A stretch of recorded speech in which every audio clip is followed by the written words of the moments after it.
नमस्कार, मैं हूं संध्या मुखर्जी और सीएन न्यूज़ में आप सभी दर्शकों का स्वागत है। आइए नजर डालते हैं आज की फास्ट न्यूज़ पर। पद्म श्री कल्पना सरोज का जन्म गांव के एक गरीब परिवार में हुआ। गांव के लोगों की तरह तरह की बातें सुन के कल्पना सरोज जी ने आत्महत्या करने का फैसला किया, लेकिन डॉक्टर की मेहनत से और माँ बाप की दुआओं से कल्पना जी जिंदा बच गई। मैं ये कहना चाहूँगी आपको कि मैं खुद एक मिसाल हूँ आपके सामने। देखिए ना, अगर मुझे उस वक्त डॉक्टरों ने नहीं बचाया होता तो शायद मैं भी मर ही गई थी एक्चुअली। तो आज जिस मुकाम पे मैं पहुंची हूँ सिर्फ अपनी हिम्मत से, अपनी मेहनत से, कड़ी लगन से। अगर तुम्हारे पास ये सारी बातें हैं और आत्मविश्वास, अपना आत्मविश्वास, मैं ये कर सकता हूँ, क्यों नहीं कर सकता। गवर्नमेंट के बहुत सारे स्कीम है, उन स्कीमों का लाभ लीजिए, आगे बढ़िए। हम सब आपके साथ में हैं, आप ऐसा मत कीजिए।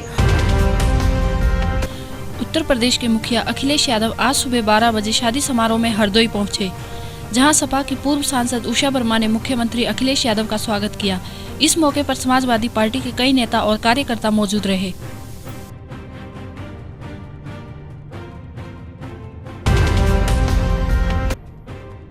बुलंदशहर के ककोर थाना क्षेत्र में शुक्रवार को हाई टेंशन लाइन की चपेट में आकर हुई 5 लोगों की मौत के मामले में मृतकों के परिजनों को विद्युत विभाग ने मुआवजे के तौर पर 50-50 हजार रुपए दे दिए। वहीं इस मामले में मुकदमा दर्ज हो जाने के बाद एसएसपी ने सभी दोषियों के खिलाफ सख्त कार्रवाई करने का ऐलान किया है।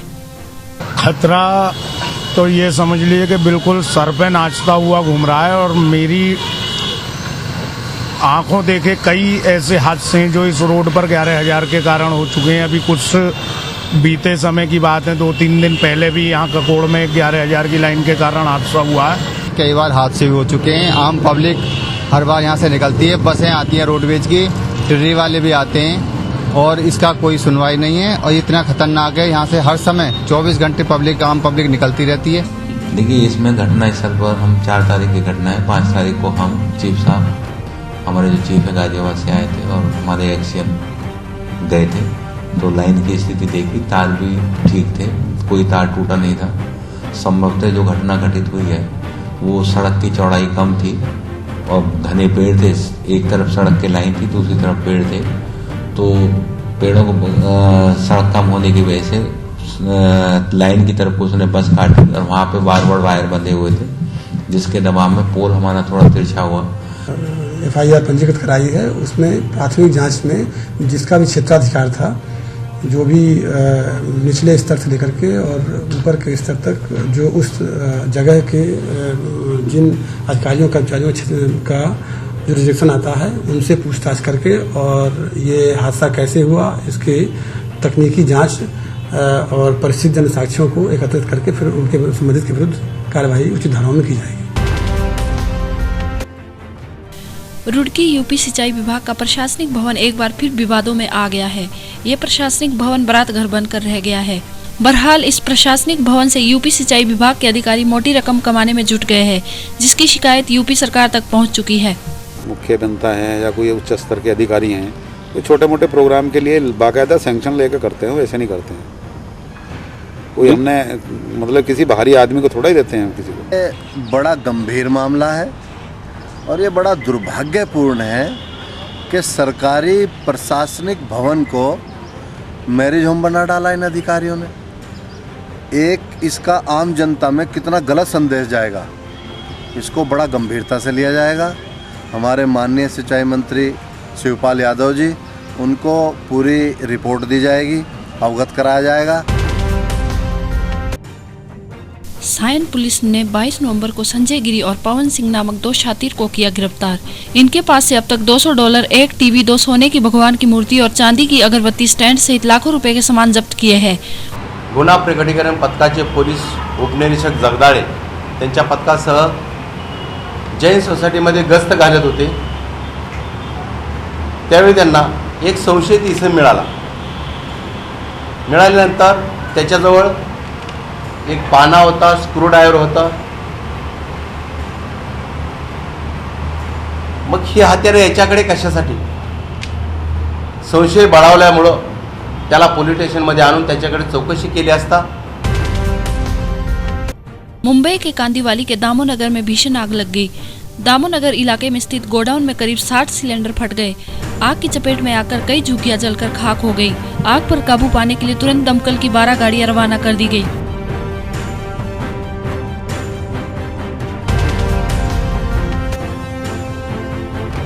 भारत रत्न डॉक्टर बाबा साहेब अम्बेडकर की 59वीं पुण्यतिथि रविवार को कल्याण डोंबिवली में मनाई गई। लोगों ने मोमबत्ती जलाकर अभिवादन किया।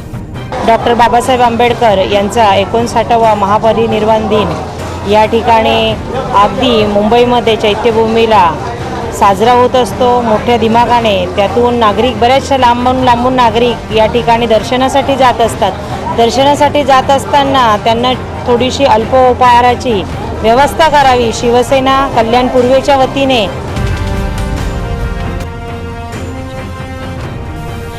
वाराणसी के सरकारी पुरा के कृष्ण कुमार की बाइक चुनावी रंजिश के चलते कुछ शरारती तत्वों ने आग के हवाले कर दी। इस घटना में शिक्षक कृष्ण कुमार की बाइक पूरी तरह से जलकर राख हो गई। और जब हम तो सो गए थे, जब 2 बजे इन्होंने पड़ोसी हमारे जो है इन्होंने कहा कि गुरुजी गेट खटखटाए। हम कहे क्या करने, गाड़ी जल रही है, ध्यान दिए गाड़ी तरफ, बहुत तेज जल रही थी। तो जलते करीब 10-15 मिनट लगा है उठने में हमको, मतलब यहाँ इनको जगाने में पंडित जी को। और उसके बाद आग करीब 1 मंजिल तक जल रही थी। उसके बाद हमने आग पर काबू पाया किसी तरीके से। इसके जो टायर है या चाहे पेट्रोल पंप है उसका जो टंकी है वो आवाज़ किया बूम से ना, तो हमारे नीचे नींद खुल गई। हम हॉल में ही सोए थे नीचे। वाराणसी कोहरे की आगोश में नजर आया, जिसने ये जता दिया कि अब ठंडक की शुरुआत हो गई है। दिन निकलने के बाद भी कोहरे की मार से लोग परेशान थे। लगता है सर आज से ठंडी जो है दस्तक दी हुई है। और सुबह से तो काफ़ी कोहरा था, 3-4 बजे, अभी 12 बज रहा है, अभी भी जो है धूप नहीं दिखाई दे रही है। शाहजहाँपुर में स्पोर्ट्स कॉम्प्लेक्स में पहली बार ऑल इंडिया स्तर की कबड्डी खेल का आयोजन किया जा रहा है, जिसमें पूरे भारत के खिलाड़ी भाग ले रहे हैं। पिछले साल ही इसका उद्घाटन हुआ था और ये बहुत अच्छा कॉम्प्लेक्स बनाया है। और इस बार जो अखिल भारतीय कंपटीशन करने जा रहे हैं उसके लिए मैं बहुत खुश हूँ कि यहाँ पर शाहजहाँपुर फैक्ट्री के लोगों को और शहर के लोगों को ऐसा खेल देखने मिलेगा। नागपुर में फसलों के उचित दाम न मिलने से किसान परेशान है। किसानों का खर्चा भी निकलना मुश्किल हो गया है, जिसके चलते नागपुर जिले के राजौली के एक किसान ने बीमारी ग्रस्त धान फसल को आग के हवाले कर दिया। में जो तुरतुड़ा लगा है, इसमें इतना दवाई मारने के बाद भी तुरतुड़ा मरा नहीं।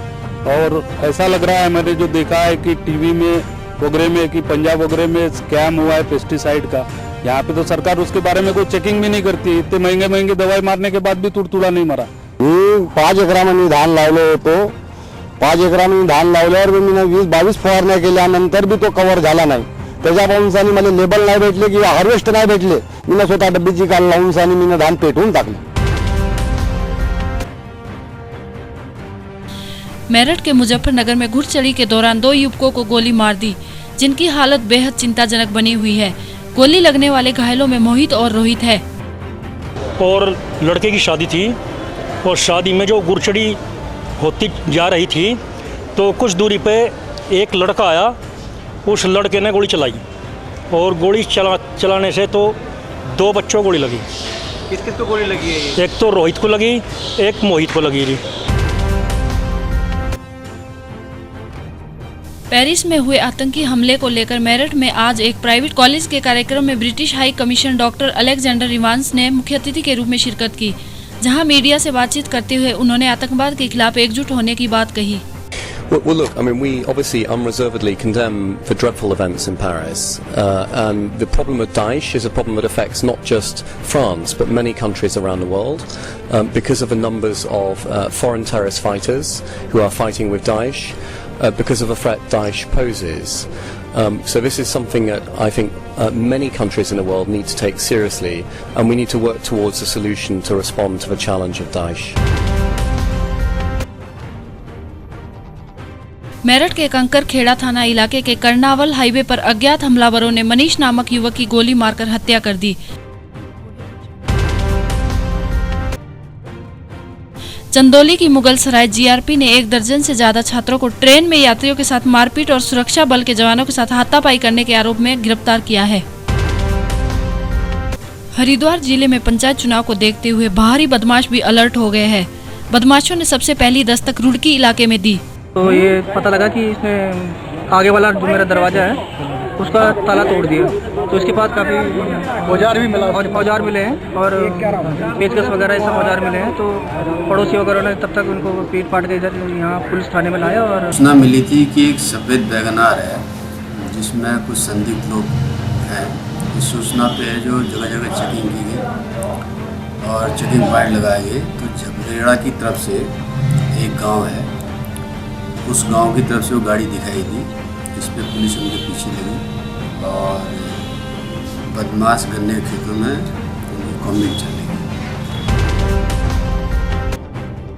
रुड़की सिविल अस्पताल परिसर में दिन दहाड़े चोरी कर भाग रहे चोर को अस्पताल प्रबंधन ने धर दबोचा। चोर की मौके पर मौजूद लोगों ने जमकर धुनाई की।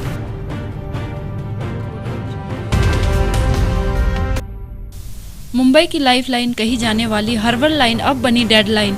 ऐसे में यात्रियों को सुरक्षा दे पाने में रेल प्रशासन नाकाम साबित हो रही है।